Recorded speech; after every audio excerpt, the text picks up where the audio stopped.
nous posons les problèmes de l'immigration. Ce serait pour utiliser et favoriser le racisme.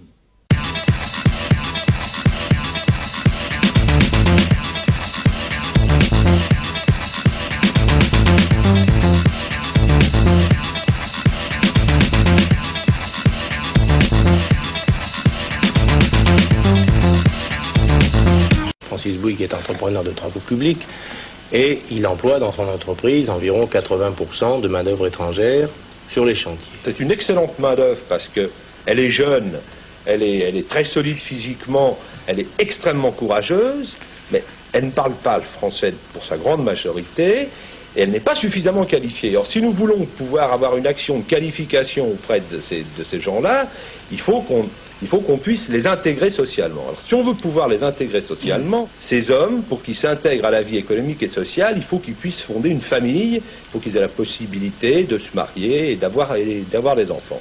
Donc là où le problème est difficile pour le travailleur étranger, c'est de pouvoir s'implanter en France et d'y fonder une famille. À partir du moment où le travailleur étranger s'implante en France et fonde une famille, le problème est pratiquement résolu et il est tout à fait différent.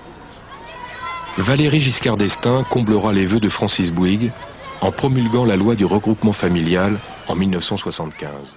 Ce qui est intéressant dans cette histoire, c'est qu'on dit l'économie a besoin d'immigrés. C'est du pipeau.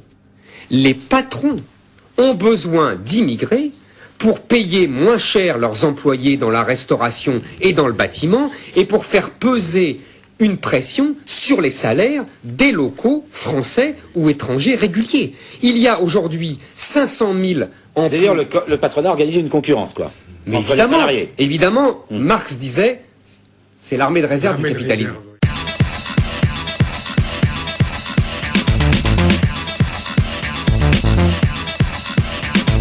Oui, parce que quand même, quand vous voyez un ouvrier comme moi, par exemple, qui va faire, disons, 5,80 de l'heure, embaucher un arabe à 5,20, il accepte pour quelle raison?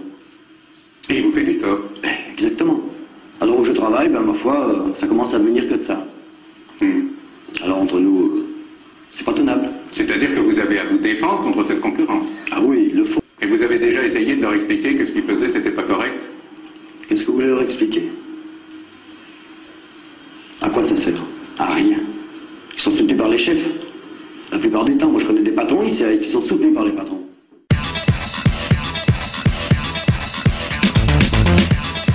Moi, je trouve que Sarkozy a une part de génie. Il a déjà... C'est un tombeur de masques. Mais les siens aussi tombent. Je vais vous dire pourquoi. Avec l'ouverture, il a déjà révélé ce qu'on savait déjà, crûment, qu'il n'y avait pas une feuille de papier à cigarette entre la droite et la gauche, entre les libéraux sociaux et les sociaux libéraux. Là, il révèle au grand jour le secret le mieux gardé de la République française depuis 30 ans, c'est-à-dire l'alliance objective entre les patrons qui veulent de la main-d'œuvre moins chère et surtout, au-delà de la main-d'œuvre moins chère, qui veulent peser et qui réussissent grâce à l'immigration à peser sur les salaires des ouvriers locaux, qu'ils soient français ou étrangers, réguliers d'ailleurs. Bon. Et les gauchistes, droits de l'hommistes, bien pensants, qui sont les idiots utiles du capitalisme et qui poussent à la régularisation massive, à l'abandon des frontières. Ces deux-là sont alliés depuis 30 ans. C'est eux qui dirigent la politique française depuis 30 ans en matière d'immigration. Et qu'est-ce qui se passe? En même temps, il fait une loi pour dire je suis contre l'immigration zéro, et il permet la régularisation. Donc il donne des gages aux patrons. Et qu'est-ce qui se passe? Évidemment, tout le monde s'engouffre là-dedans.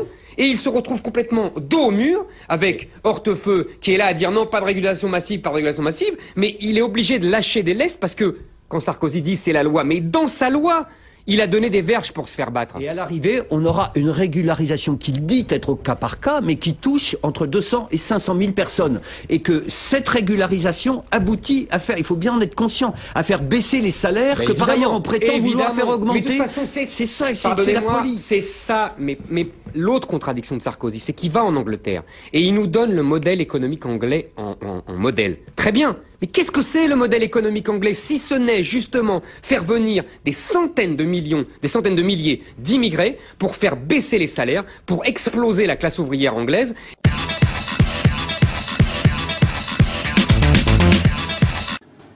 la vraie identité du Parti socialiste et des socialistes européens, parce que pour faire l'Europe, il faut quand même le faire avec d'autres, c'est d'organiser un continent capable d'assurer l'échange, parce qu'on n'est pas là simplement pour empêcher les plus pauvres que nous de faire venir leurs produits, parce que si c'est ça le protectionnisme, pas pour nous. Parce que qu'est-ce que ce serait comme conception, finalement, de la solidarité à l'égard du Sud, si par rapport à des produits fabriqués par le Sud... Ça, c'est la rhétorique de gauche pour ne rien faire. Je pense que c'est quand même très important de défendre le prolétariat indien, c'est vrai. Mais ça n'est pas ce qu'attend votre électorat. Je suis désolé, mais je crois qu'on a aussi une mission internationaliste. On n'est pas là simplement pour être des protecteurs de nos propres citoyens.